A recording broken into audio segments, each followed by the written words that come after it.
देखो ये स्टेज जिहड़ी हैगी है ये तकरीबन 80-90 फुट जिहड़ी है इहदी लंबाई है तो 22 फुट चढ़ाई है। और पिछले एक हफ्ते तो जिहड़ियां निहंग सिंह जथेबंदियां जिहड़े दल जिहड़े इत्थे बैठे ने पिछले 2 महीनों तो ही वो एक हफ्ते तो प्रैक्टिस कर रहे ने घोड़ियां दी गतके दी। उस तो बाद कल नूं होला महल्ला जिहड़ा हैगा वो निहंग सिंघां वल्लों कढ़िया जाएगा। देखो होले महल्ले दे नाल साडे जिहड़े फनकार ने जिन्हां कोले समा हैगा असीं उन्हां नूं रिक्वेस्ट कीती सी, उन्हां ने प्रवान कीती है वो इत्थे हाज़री लवाउणगे। जिन्हां दे विच अपने बीर सिंह जी हैगे है, खुशबाज जी हैगे है, हरजीत हरमन जी हैगे है, राज काकड़ा जी जिन्हां ने बंदी ਸਿੰਘਾਂ ਦੀ रिहाई उत्ते एक नवां गीत भी लिखिया है। तां ये इस करके इतिहासक है क्योंकि कौमी इंसाफ मोर्चा बार बार नहीं लगना और ये मोर्चा जिस वड्डे मकसद के लिए लाया गया है वो मकसद हर सिख दे नाल हर इंसाफ पसंद व्यक्ति दे नाल जुड़दा है। देखो सवाल ये है कि पहला बथेरे वारी ये गल्लां तां हो गईयां, ठीक है, वादे तां बरगाड़ी मोर्चे दे वेले भी होए सीगे भी कर देंगे है ना, वो सिरे तक अंजाम तक नहीं ना कोई गल गई। वाहिगुरू जी का खालसा वाहिगुरू जी की फतेह। कौमी इंसाफ मोर्चे नूं अज 60वां दिन हो चुकिया आ ते कल ਜਿਹੜਾ ਹੋਲਾ ਮਹੱਲਾ ਹੈ ਇੱਕ ਪਾਸੇ ਸ਼੍ਰੀ ਅਨੰਦਪੁਰ ਸਾਹਿਬ ਦੀ ਧਰਤੀ ਉੱਤੇ ਹੋਲਾ ਮਹੱਲਾ ਨਿਹੰਗ ਸਿੰਘ ਜਥੇਬੰਦੀਆਂ ਵੱਲੋਂ ਖੇਡਿਆ ਜਾਵੇਗਾ ਤੇ ਦੂਸਰੇ ਪਾਸੇ ਕੌਮੀ ਇਨਸਾਫ ਮੋਰਚੇ ਦੇ ਵਿੱਚ ਵੀ ਇਹੋ ਜਿਹਾ ਜਾਹੋ ਜਲਾਲ ਜਿਹੜਾ ਆ ਉਹ ਖਾਲਸੇ ਦੀ ਜਿਹੜਾ ਇੱਥੇ ਦੇਖਣ ਨੂੰ ਮਿਲੇਗਾ। ਸੋ ਸਾਰੀ ਜਾਣਕਾਰੀ ਲਈ ਸਾਡੇ ਨਾਲ ਭਾਈ ਬਲਵਿੰਦਰ ਸਿੰਘ ਜੀ ਜੁੜੇ ਨੇ, ਗੱਲਬਾਤ ਕਰਦੇ ਹਾਂ। ਵਾਹਿਗੁਰੂ ਜੀ ਕਾ ਖਾਲਸਾ ਵਾਹਿਗੁਰੂ ਜੀ ਕੀ ਫਤਿਹ। ਭਾਈ ਸਾਹਿਬ ਸਭ ਤੋਂ ਪਹਿਲਾਂ ਤਾਂ ਕਿਸ ਤਰ੍ਹਾਂ ਦੀਆਂ ਚੱਲ ਰਹੀਆਂ ਤਿਆਰੀਆਂ, ਕਿਉਂਕਿ ਸਟੇਜ ਵੀ ਵੱਡੀ ਲੱਗੀ ਦਿਖ ਰਹੀ ਹੈ ਜੀ।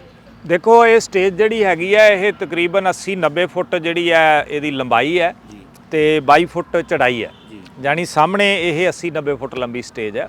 इस तरह ये बैरीकेड्स लग रहे हैं और पिछले एक हफ्ते तो जिहड़ियां निहंग सिंह जथेबंदियां जिहड़े दल जिहड़े इत्थे बैठे ने पिछले 2 महीनों तो ही वो एक हफ्ते तो प्रैक्टिस कर रहे ने घोड़ियां दी गतके दी।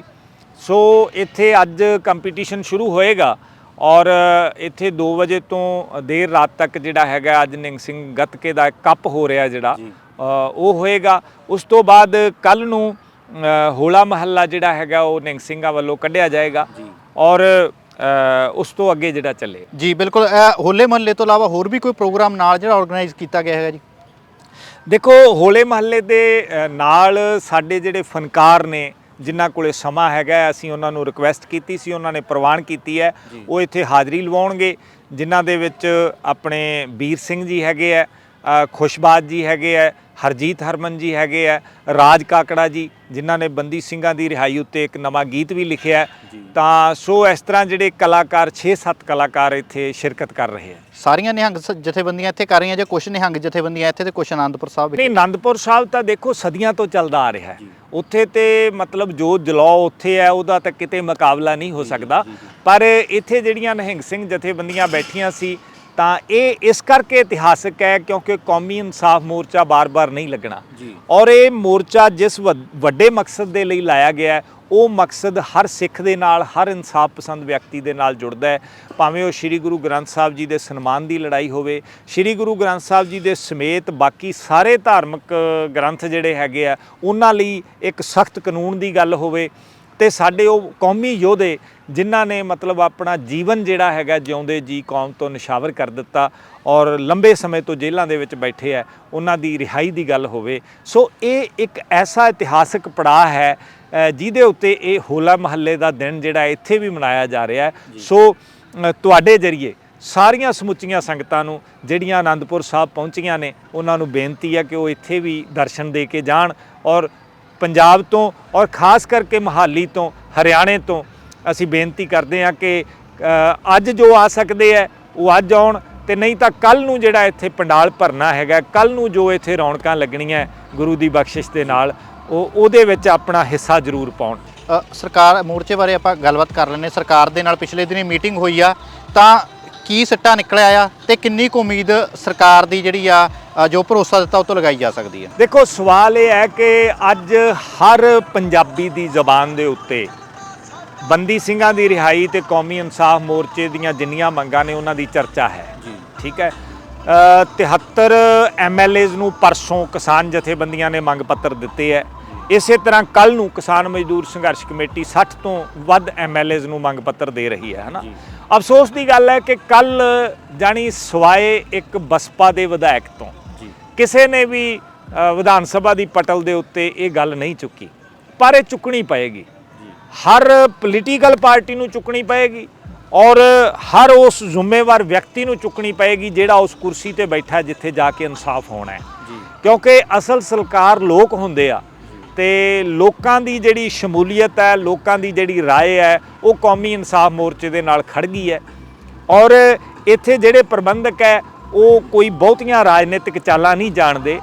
ਇਹ ਤਾਂ ਹੁਣ ਸਰਕਾਰ ਨੇ ਵੇਖਣਾ ਵੀ ਉਹਨਾਂ ਨੇ 31 ਮਾਰਚ ਤੱਕ ਦਾ ਟਾਈਮ ਲਿਆ ਹੈ, ਠੀਕ ਹੈ। ਉਹ ਜਥੇਦਾਰ ਹਵਾਰਾ ਜੀ ਨੂੰ ਵੀ ਪੰਜਾਬ 'ਚ ਲੈ ਕੇ ਆਉਣ ਤੇ ਉਹ ਬੰਦੀ ਸਿੰਘਾਂ ਦੀ ਰਿਹਾਈ ਦਾ ਪ੍ਰੋਸੈਸ ਵੀ ਤੇਜ਼ੀ ਦੇ ਨਾਲ ਕਰਨ।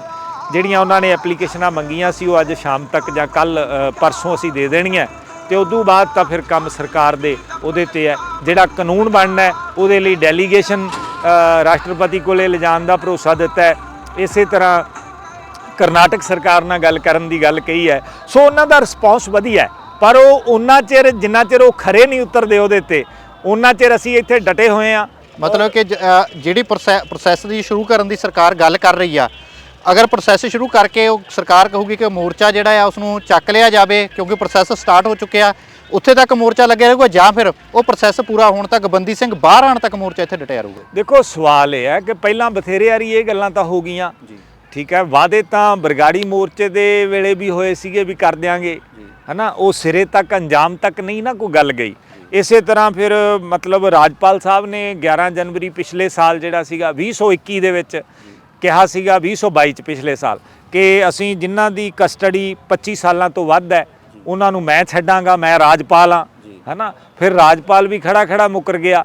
ਕਹਿਣ ਦਾ ਭਾਵ ਇਹ ਹੈ ਕਿ ਐਤਕੀ ਤਾਂ ਫਿਰ ਸੰਗਤ ਦੀ ਸਲਾਹੀ ਹੋਊਗੀ, ਸੰਗਤ ਜਦੋਂ ਚਿਰ ਬੈਠੂਗੀ ਉਹਨਾਂ ਚਿਰ ਬੈਠੇ ਆ। ਸਾਡੀ ਕੋਈ ਔਕਾਤ ਨਹੀਂ ਹੈਗੀ, ਅਸੀਂ ਤਾਂ ਸਿਰਫ ਪ੍ਰਬੰਧ ਕਰ ਰਹੇ ਹਾਂ। ਜਿਵੇਂ ਆਹ ਦੇਖੋ ਆ ਪਾਣੀ ਛਿੜਕਿਆ ਜਾ ਰਿਹਾ, ਸਟੇਜ ਲਵਾਤੀ ਹੈ ਹਨਾ, ਕੋਈ ਰਾਸ਼ਨ ਚਾਹੀਦਾ ਘੋੜਿਆਂ ਨੂੰ, ਸਿੰਘਾਂ ਨੂੰ ਰਸਦਾਂ ਚਾਹੀਦੀਆਂ ਤੇ ਇੱਥੇ ਲੰਗਰਾਂ ਦੇ ਪ੍ਰੋਗਰਾਮ ਹੈ, ਬਿਜਲੀ ਦਾ ਪ੍ਰਬੰਧ ਹੈ। ਅਸੀਂ ਤਾਂ ਸੇਵਾਦਾਰ ਹਾਂ। ਇਹ ਜੋ ਹੁਕਮ ਸੰਗਤ ਨੇ ਦੇਣਾ ਹੈ, ਵਾਰੇ ਸ਼ਾਹ ਮੀਆਂ ਗੱਲ ਤਾਂ ਸੋਈ ਹੋਣੀ ਜੋ ਚਾਹੇਗਾ ਖਾਲਸਾ ਪੰਥ ਮੀਆਂ। ਜੋ ਲੋਕਾਂ ਦੀ ਆਵਾਜ਼ ਹੋਏਗੀ ਉਹ ਹੋਣਾ ਤੇ ਸਰਕਾਰ ਨੂੰ ਵੀ ਛੇਤੀ ਤੋਂ ਛੇਤੀ ਇਹਨਾਂ ਗੱਲਾਂ ਦਾ ਨਿਪਟਾਰਾ ਕਰ ਦੇਣਾ ਚਾਹੀਦਾ। 30 ਸਾਲ ਬੰਦਿਆਂ ਨੂੰ ਅੰਦਰ ਬੈਠਿਆਂ ਨੂੰ ਹੋ ਗਏ ਹੈ ਤੇ ਦੂਜੇ ਬੰਨੇ ਜਿਹੜਾ ਹੈਗਾ 7.5 ਸਾਲ ਸ਼੍ਰੀ ਗੁਰੂ ਗ੍ਰੰਥ ਸਾਹਿਬ ਜੀ ਦੇ ਇਨਸਾਫ ਨੂੰ ਹੋ ਗਏ ਹੈ। ਸੋ ਹੁਣ ਸਰਕਾਰ ਨੂੰ ਦੇਰ ਨਹੀਂ ਲਾਉਣੀ ਚਾਹੀਦੀ। ਬਾਪੂ ਸੂਰਤ ਸਿੰਘ ਜੀ ਉਹਨਾਂ ਬਾਰੇ ਜਿਸ ਤਰ੍ਹਾਂ ਉਹਨਾਂ ਨੂੰ ਘਰੇ ਤਾਂ ਉਹ ਚਲੇ ਗਏ ਨੇ ਤੇ ਉਹਨਾਂ ਨੂੰ ਕਦੋਂ ਇੱਥੇ ਤੱਕ ਜਿਹੜਾ ਲਿਆਉਣ ਦਾ ਪਲਾਨ ਹੈਗਾ? ਦੇਖੋ ਉਹ ਇੰਪਰੂਵ ਹੋ ਰਹੇ ਆ। 15-16 ਤਰੀਕ ਤੋਂ ਬਾਅਦ ਕਿਸੇ ਦਿਨ ਵੀ ਉਹ ਇੱਥੇ ਮੋਰਚੇ ਤੇ ਆ ਸਕਦੇ ਆ ਜੀ। ਬਹੁਤ ਬਹੁਤ ਧੰਨਵਾਦ ਜੀ। ਵਾਹਿਗੁਰੂ ਜੀ ਕਾ ਖਾਲਸਾ, ਵਾਹਿਗੁਰੂ ਜੀ ਕੀ। ਸੋ ਸਰਕਾਰ ਦੇ ਜਿਹੜੇ ਆਸ਼ਵਾਸਨ ਦਿੰਦੀ ਜਾਂ ਸਰਕਾਰ ਜਿਹੜੀ ਭਰੋਸੇਯੋਗਤਾ ਦਿੰਦੀ ਆ, ਉਸ ਭਰੋਸੇ ਨੂੰ ਦੇ ਆਧਾਰ ਉੱਤੇ ਜਿਹੜਾ ਆ ਮੋਰਚਾ ਨਹੀਂ ਚੱਕਿਆ ਜਾਵੇਗਾ ਤੇ ਮੋਰਚਾ ਉਦੋਂ ਤੱਕ ਨਹੀਂ ਚੱਕਿਆ ਜਾਵੇਗਾ ਜਦੋਂ ਤੱਕ ਸਾਰੀਆਂ ਜੋ 4 ਮੰਗਾਂ ਉਹ ਮੰਗਾਂ ਜਿਹੜੀਆਂ ਪੂਰਨ ਤੌਰ ਤੇ ਜਿਹੜੀਆਂ ਉਹ ਸਰਕਾਰ ਵੱਲੋਂ ਪੂਰੀਆਂ ਨਹੀਂ ਕਰ ਦਿੱਤੀਆਂ ਜਾਂਦੀਆਂ।